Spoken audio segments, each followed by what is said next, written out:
नमस्कार मित्रों,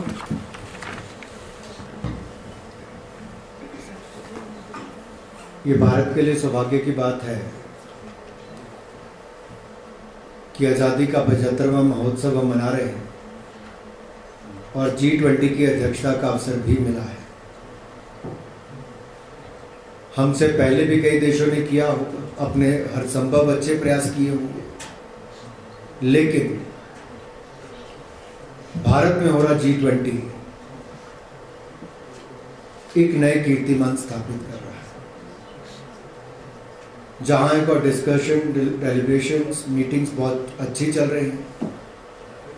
वहीं दूसरी ओर भारत के रिच आर्ट, कल्चर, हेरिटेज, इसको देखकर भी दुनिया भर के 12,000 से ज़्यादा जो अब तक लोग भारत में आए हैं, उन्होंने बहुत प्रशंसा की है। उन्होंने कहा शायद ऐसा सुखद अवसर कोई और नहीं मिलता कि भारत के विभिन्न पहलुओं को जानने का अवसर मिलता, आर्ट, कल्चर, लैंग्वेज को जानने का, हेरिटेज को देखने का अवसर मिलता।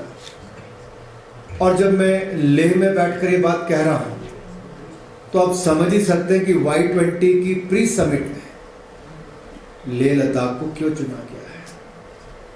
युवाओं के दिलों पर तो आज लद्दाख, लेह ऐसा राज कर रहा है। मैं जितने डेलीगेट से मिला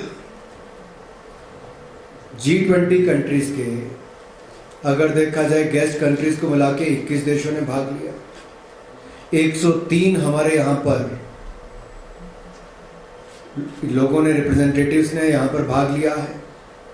53 गर्ल्स हैं, 50 बॉयज़ हैं, यानी कि महिलाएं 53 और 50 वह हमारे साथी आए हैं। जिनसे भी बात की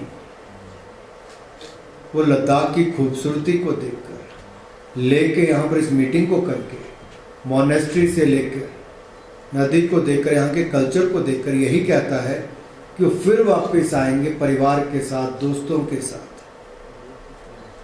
दूसरा जो चर्चा हुई है वो बहुत सफल हुई। सभी जो हमारे टॉपिक्स हैं उस पर, जब मैं कहता हूं कि बहुत सफल Y20 की प्री समिट रही तो कुछ लोगों को दर्द तो हुआ होगा। जिन्होंने लेह में Y20 की समिट से पहले भय फैलाने का प्रयास किया, भ्रम फैलाने का प्रयास किया, यहां तक कि स्टेटमेंट्स तक दे दी कि यहां पे नहीं होना चाहिए।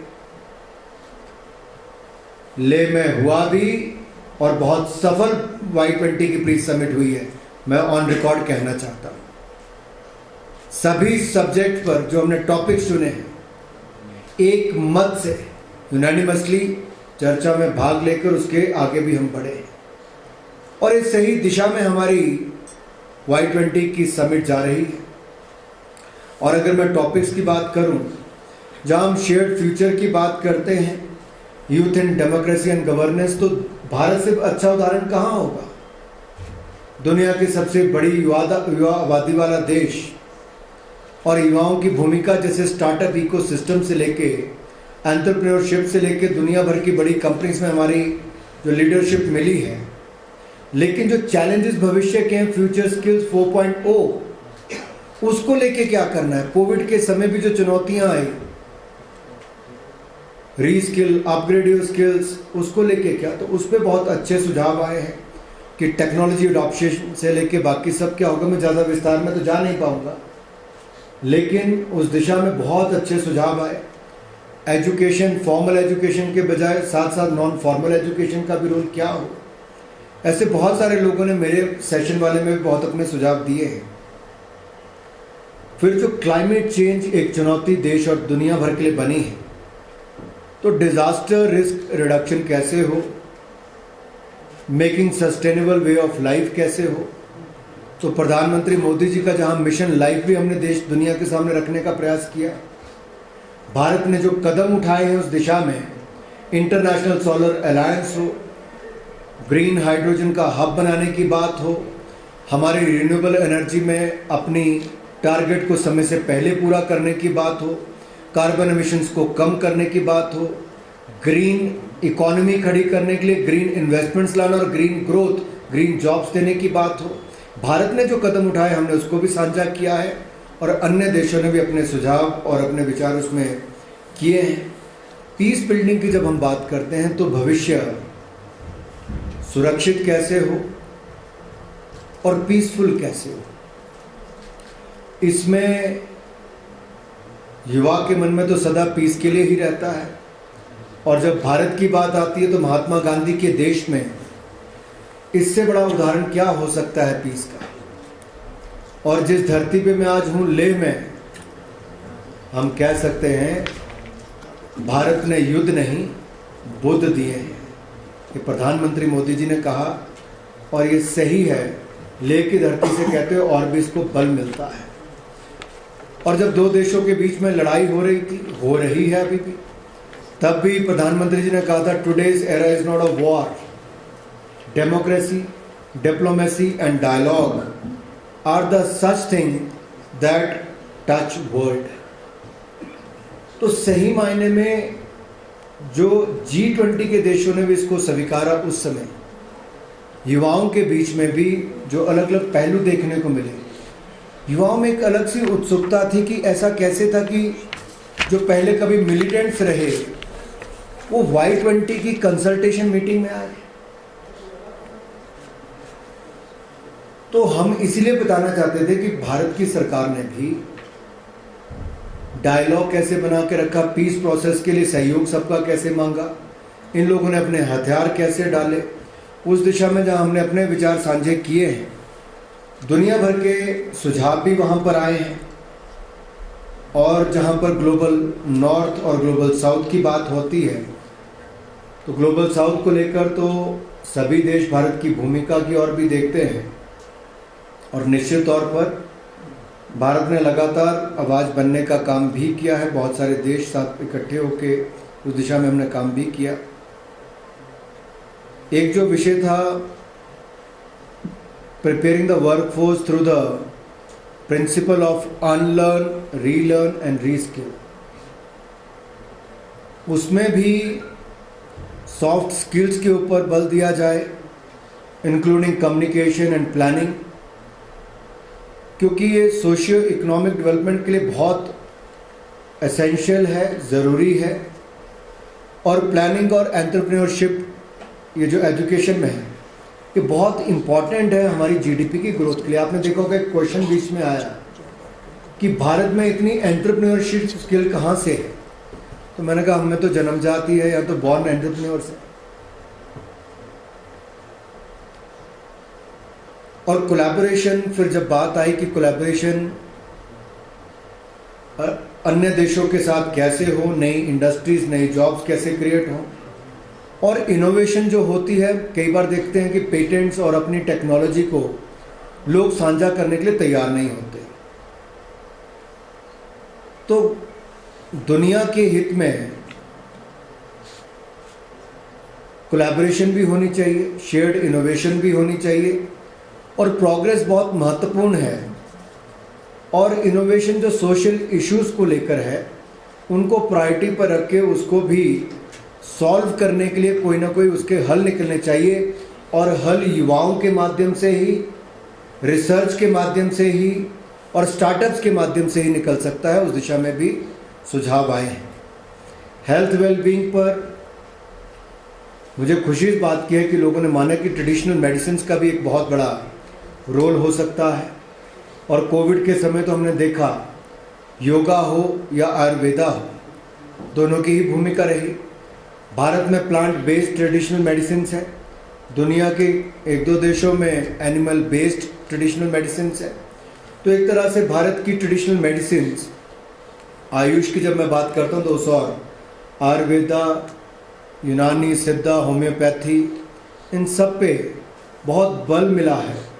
और दुनिया भर का WHO ने अगर कहीं किसी और सोचा ट्रेडिशनल मेडिसिन के लिए हब बनाने के लिए, तो वो भी भारत में खोला है।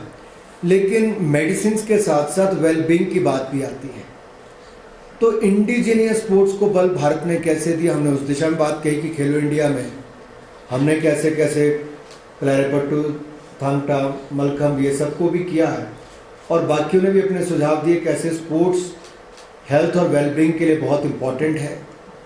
और बहुत अच्छे सुझाव आए भी, उस दिशा में काम भी हुए। ये मैं आपको मोटे मोटी रूपरेखा दे रहा हूँ, बहुत डिटेल में जाने वाली जो एक्चुअल कंटेंट है उसकी बजाय ओवरऑल क्या रहा। अनमोल सोवे जी भी इस पर कुछ अपनी बात रखना चाहते हैं, तो मैं चाहूँगा Y20 की हमारी चेयर है, वो कुछ कहना चाहते हैं तो ऐड कर सकते हैं। Thank you sir. मैं आप सभी के साथ साझा करना चाहूँगा कि Y20 प्री समिट का टेक अवे क्या रहा हमारे, जैसे कि हमारे माननीय मंत्री आदरणीय अनुराग सिंह ठाकुर जी ने अपने स्पीच में कहा था, नेटवर्किंग इज अ नेटवर्क। तो I am assuring my honourable minister कि हमारे भारतीय डेलीगेट्स ने और जितने भी डेलीगेट्स आए हुए थे 103, हमने भविष्य के नेताओं के साथ एक अच्छी नेटवर्किंग करी है। और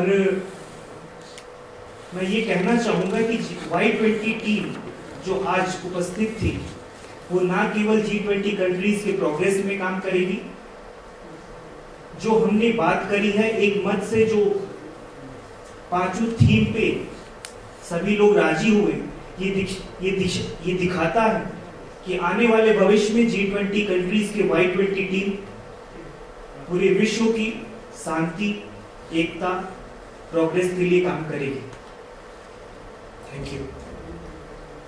अब जैसे मान लीजिए मिशन लाइफ था, तो ग्रीन एनर्जी में टेक्नोलॉजी ट्रांसफ़र हो, नॉलेज शेयरिंग हो, उस दिशा में कदम हो। या फिर हम बात करते मिटिगेटिंग डिज़ास्टर रिस्क की, तो इसमें ये भी सुझाव आए कि इन्वेस्टमेंट करें हम अर्ली वार्निंग सिस्टम्स में, टेक्नोलॉजी ड्रिवन हो और बेटर डिज़ास्टर फोरकास्ट हो सके, क्योंकि आज टेक्नोलॉजी में हम उस स्तर तक तो पहुँचे हैं कि पहले जानकारी प्राप्त भी हो जाए और लोगों को जागरूक भी कर सके। ऐसे कई और सुझाव आए हैं, बिहेवियरल चेंजेस, क्लाइमेट चेंज की ओर लेने की, जो मैंने मिशन लाइफ की बात कही कि इंडिविजुअल से लेके इंस्टीट्यूशन से लेके कंट्रीज तक अलग अलग क्या क्या कर सकते हैं, उस दिशा में भी हमें कदम उठाने चाहिए। पंकज जी हमारे साथ में हैं इस कार्यक्रम को सफल बनाने के लिए, अगर वो कुछ ऐड करना चाहते हैं, कुछ बिंदु, तो वो भी इसमें अपनी बात को रख सकते हैं। धन्यवाद सर। जैसा कि आदरणीय मंत्री जी ने बताया, सबसे बड़ा जो एक पैरामीटर है जो हमारी प्री समिट हुई है, despite various challenges, despite various efforts from certain elements, this event has been a huge success. As you can see, their participation is very impressive, with 103 delegates from all G20 countries, the guest countries and the international organizations.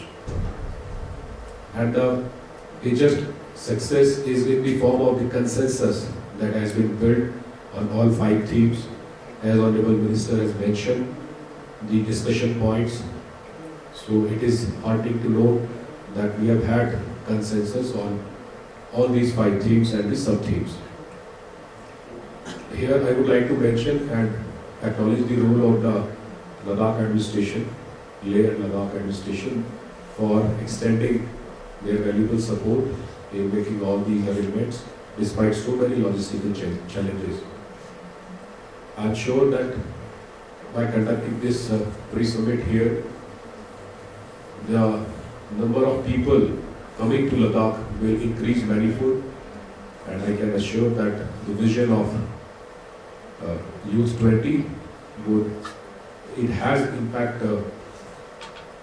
it has benefited a lot by from this place. All the delegates from the international various countries, they appreciated, they really enjoyed a lot the hospitality, the local hospitality, the culture, the places, and I'm sure that for times to come the number of people not only from India but from the G20 countries is going to increase, and we look forward to the continuation of discussions on these points that has been mentioned by the Honorable Minister, and we look forward to again welcome these delegates again in August in this state of Uttar Pradesh, in the city of Varanasi. Thank you. I would like to add one more thing, sir. हाँ, वैसे आज- 15 minute हुए नहीं हमारे अभी पूरे। जी, thank you sir. Y20 की पूरी डेलीगेट टीम आज पांचों थीम पे जो एक मत हुआ, ये दर्शाता है कि आने वाले वक्त में पूरा विश्व भारत के नेतृत्व में चलने के लिए तैयार है।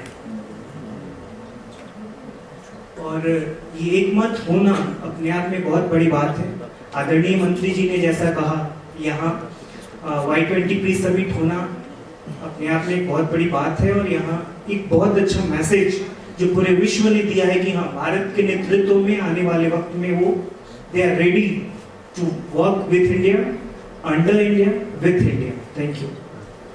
धन्यवाद।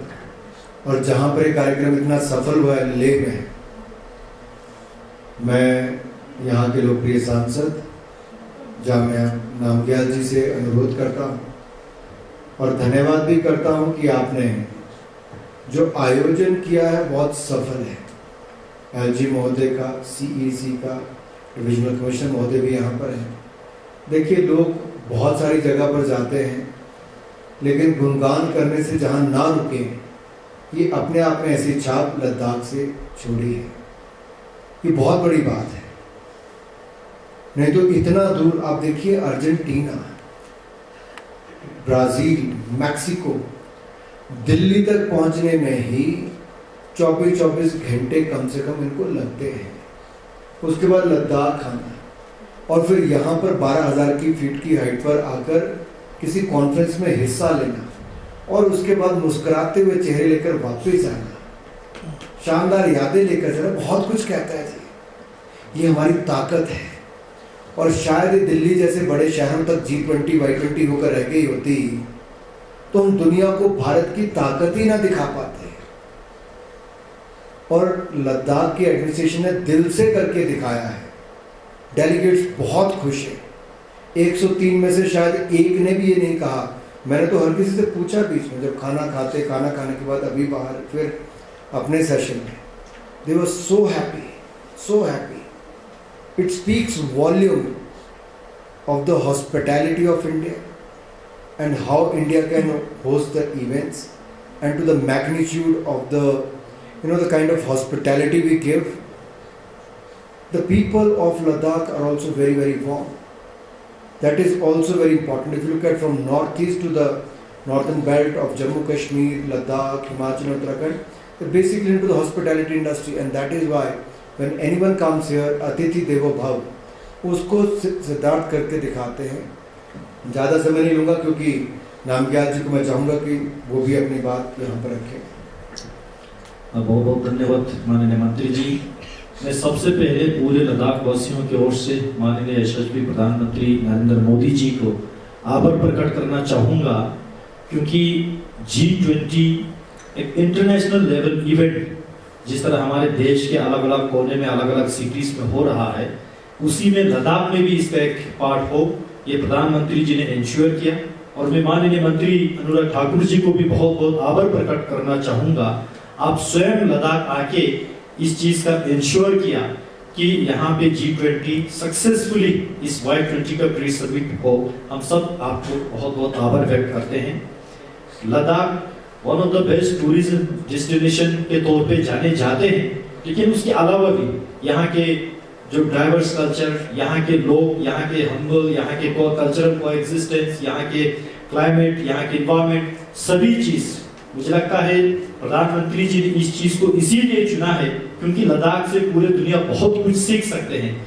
जिस तरह 5 थीम यहाँ माननीय मंत्री जी ने कहा, मैं उसको रिपीट नहीं करूँगा, लेकिन ये 5 थीम एक लेबोरेटरी के तौर पे, एक एग्जाम्पल के तौर पे लद्दाख में देखा जा सकता है। और सभी डेलीगेट्स ने गेस्ट कंट्रीज को इंक्लूड करके 21 देशों के लोग लद्दाख आके 103 डेलीगेट्स ने इस पे चर्चा किया, इस पे डायलॉग किया, इस पे डिस्कस किया, इस पे डिस्कोर्स किया। आगे जाके लद्दाख के चाहे कल्चर हो, चाहे परंपरा हो, यहाँ के आबादी हो, यहाँ के लोग हो, यहाँ के रहन सहन, वाइल्ड लाइफ, जितने खूबसूरती लद्दाख के नेचर में है, लद्दाख के कल्चर में है, यही नेचर और कल्चर को हम साथ लेके लद्दाख के फ्यूचर ब्राइट करने का काम में यही डेलीगेट जो है इंटरनेशनल लेवल पे लद्दाख के एम्बेसडर बन के जाएंगे। हम भारत सरकार को आभार व्यक्त करना चाहते हैं और साथ ही साथ यहाँ के लेफ्टिनेंट गवर्नर महोदय के लीडरशिप में, यहाँ के प्रशासन ने, यहाँ के दोनों काउंसिल ने काफी इसमें एफर्ट डाल के इसको इंश्योर करने की कोशिश किया। हमसे जितना हो पाया, चाहे यहाँ के हर एक लेजन ऑफिसर से लेके गाड़ी ड्राइवर से लेके होटल के ऑर्गेनाइजर्स, सभी लोगों ने दिन रात लगा के इस इवेंट को इतना सक्सेसफुल करने का हमें सौभाग्य प्राप्त हुआ। हमें उम्मीद है ये एक इंटरनेशनल लेवल के भारत के नाम रोशन करने का लद्दाख का भी एक योगदान डेफिनेटली रहेगा और इसके लिए मैं भारत सरकार को एक बार फिर से धन्यवाद देता हूँ। If you look at the global level, at COP21, when major countries shied away from the responsibility, it was the India and the Indian leadership who came forward along with Paris and have the Paris Agreement and started the International Solar Alliance with the headquarters based out of India. At COP26 also it was successful because of the India's leadership. Not only at the global level but at the local level in India itself.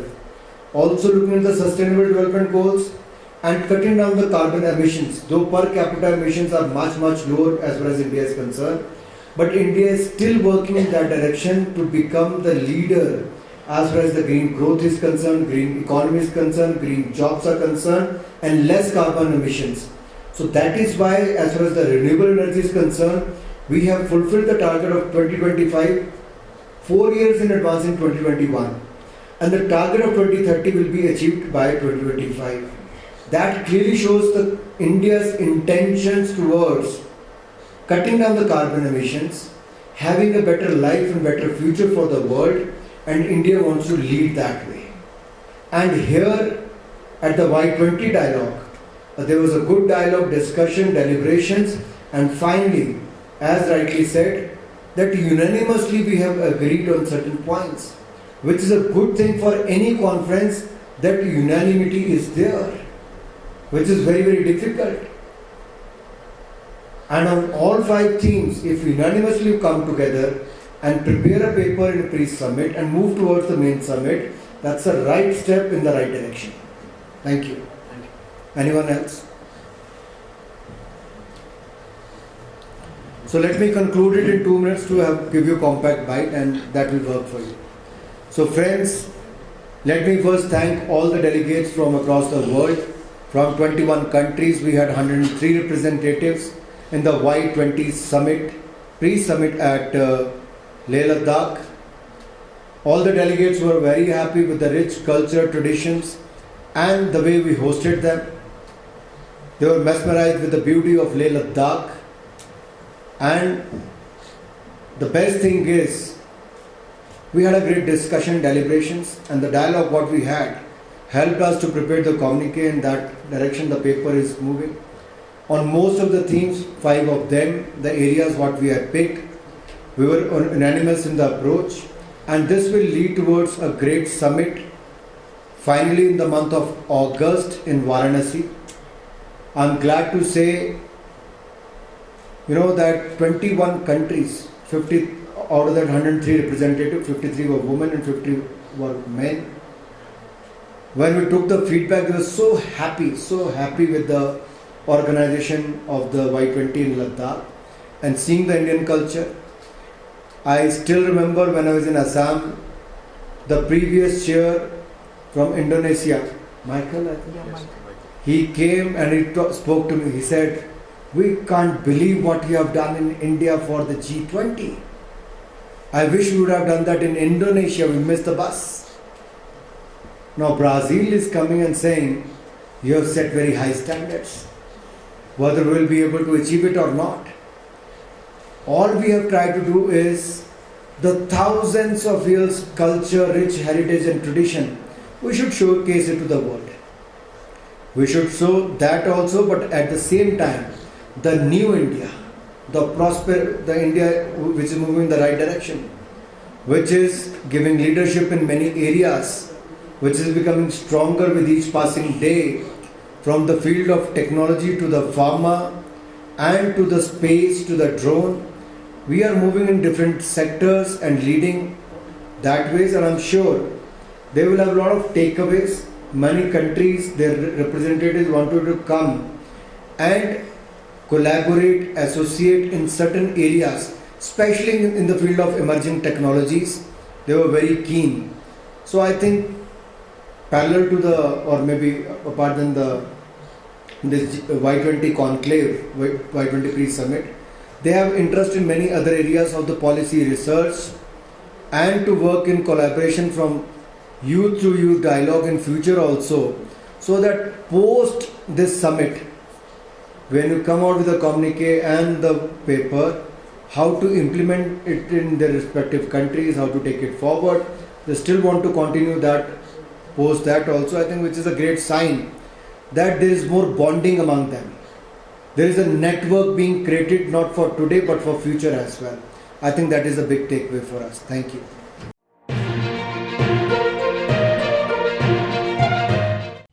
मकामी, कौमी और बैनुल-अक़वामी ख़बरों से बाखबर रहने के लिए channel को like, share और सब्सक्राइब करें। साथ ही बेल आइकन दबाना न भूलें।